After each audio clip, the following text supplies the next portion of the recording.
All right, welcome in everybody. Willy McKenna joining you, and we were here doing our very first Skype interview call for you all, and I am joined today by Smashing Satellites via Skype. He's in Toronto, so thank you so much for joining us today.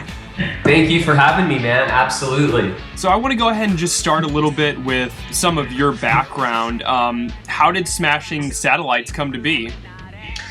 I've been in bands my whole life, and I was previously in a band called My Darkest Days, and we had a good amount of success in that band. We had a #1 song in the US, a #2 song in Canada, and I really thought that I had kind of achieved everything I wanted to achieve.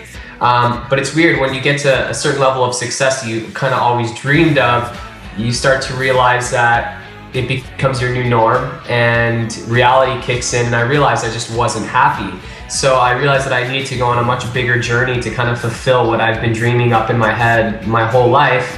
And I've been writing all these songs that I wasn't using for My Darkest Days, and I felt were not going to ever be used in that band, and I needed a place and a home for them. And that's kind of when Smashing Satellites came together. It was originally just a project that I kind of started when I left the band, and it kind of turned into something real. So that's actually a perfect interlude to what I wanted to ask you next. Tell me a little bit about the genre of music that Smashing Satellites is. I guess technically you could say it's alternative, but I really don't like to I'm not the kind of person that likes to fit into boxes, so I don't really like to kind of decide what genre I'm in, because I have a lot of influences and I write in a bunch of different genres. But in general, I guess you can say it doesn't really totally fit in any one genre, so by default I guess you could call it alternative. And I live an alternative lifestyle to a certain extent too, so I think it just goes with my whole theme of my life.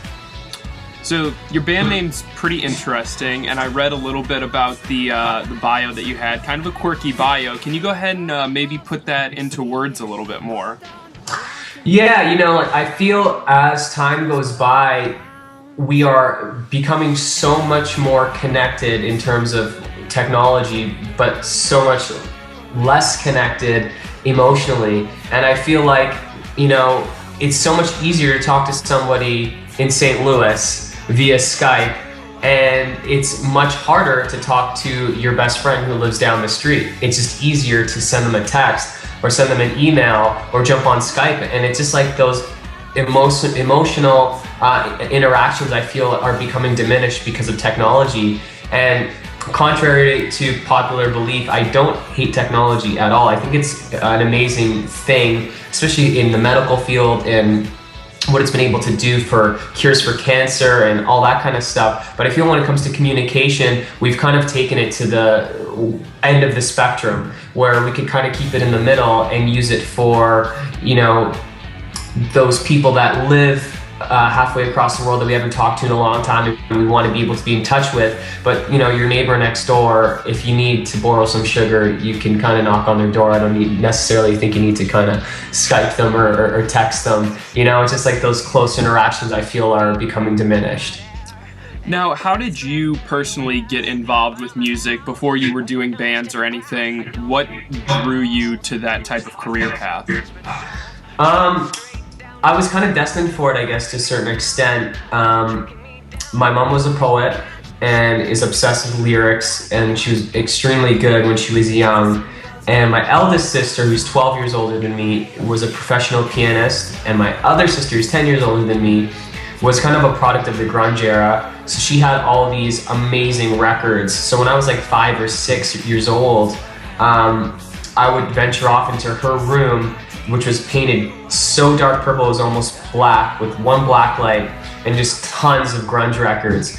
And I would go and explore all her records and then become in love with bands like Placebo, Nirvana, The Doors, and then I could walk downstairs and have my sister playing classical music, and I would be so obsessed with her playing style that I really got into, Chopin, Mozart, and Beethoven, and classical artists. And then my mom, on the other hand, is teaching me about lyrics and writing poems and showing me her favorite artists like the Bee Gees and Michael Jackson, Elvis. So I kind of was just surrounded by it all the time, and my sister bought me my first guitar, and it became an addiction. Now, if I'm not mistaken, there's 4 members in Smashing Satellites. How did you guys all come together as a band then? Well, Mickey and I had been playing in bands together for years before I joined My Darkest Days. And when I left for My Darkest Days, I always kind of told him, you know, we'll definitely do something in the future. So when it came time to putting together Smashing Satellites, I gave him a call, and he was kind of like the first one in. And while I was gone with My Darkest Days, he was in a band that was doing pretty well in the Toronto music scene, and he had become really good friends with this drummer named Mike Thomas, and they had built a really cool chemistry. And I had been off tour for a little while, and I went to go see their band live, and I thought they had a really wicked chemistry together, so they almost came as a package. And I was missing one guy. I needed somebody that could play a little bit of keyboards and play some guitar and do some backing vocals. And a tech that I had been on the road with when I played in Montreal, who I had stayed in touch with for a long time, he called me and he was like, "Hey dude, are you looking for somebody that fits this role?" And I was like, "Yeah, absolutely." And he was like, "Well, I know this guy named Devin. He's from Vancouver. He's all the way from the West Coast, but I think he'll be a perfect member for your band." And I sent him the tunes. We hit it off, and he moved from Vancouver to Toronto, and we kind of all came together. Very nice. Now, SheepShades is all about bringing artists together and really trying to expose different artists. Who would you say your musical inspirations are that, not necessarily just for Smashing Satellites, but almost just your personal influences? I'd have to say combination of the Bee Gees, Michael Jackson, the Eagles, Prince, and Jimmy Page from Led Zeppelin, and a lot of Pink Floyd. What would you say your coolest show that you played or concert venue that you've played at would be? I did a North American arena tour in 2012, and I got to play Madison Square Gardens, and I've always wanted to play that venue since I was like a little kid. It was just really amazing. I have this DVD of Led Zeppelin playing there in 1973, and it's really cool because the backstage really hasn't changed much.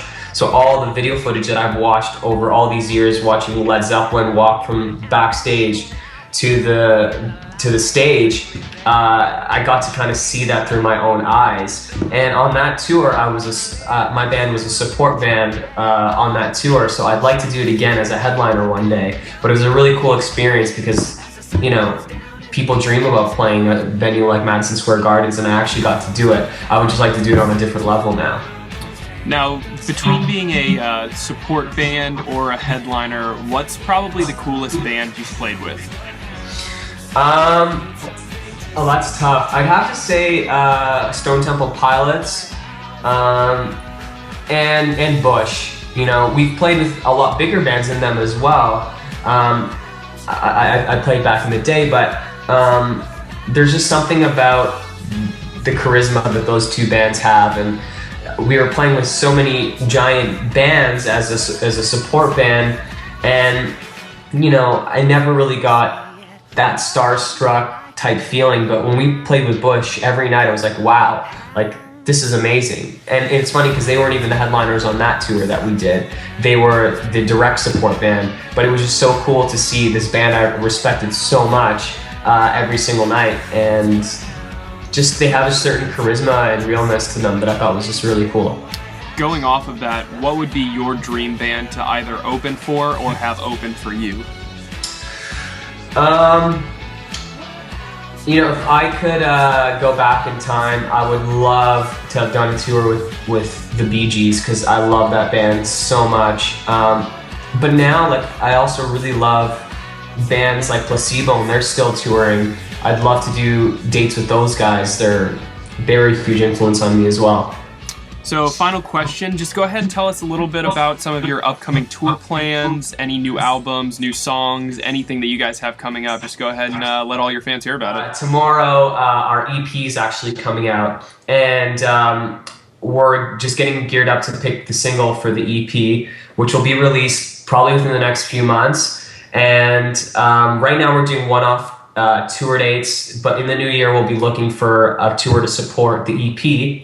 And also in the new year, the full album will be releasing, and we'll be supporting that for most of 2015 as well. So there's a lot of tour talks right now, but nothing's been completely confirmed just yet. But as soon as we have all confirmation on who we'll be touring with and when, it'll all be posted up on SmashingSatellites.com and all of our socials.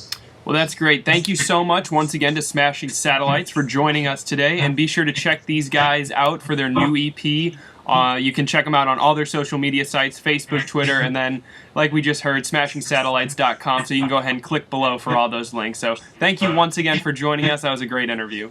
Thanks, man. Really appreciate it.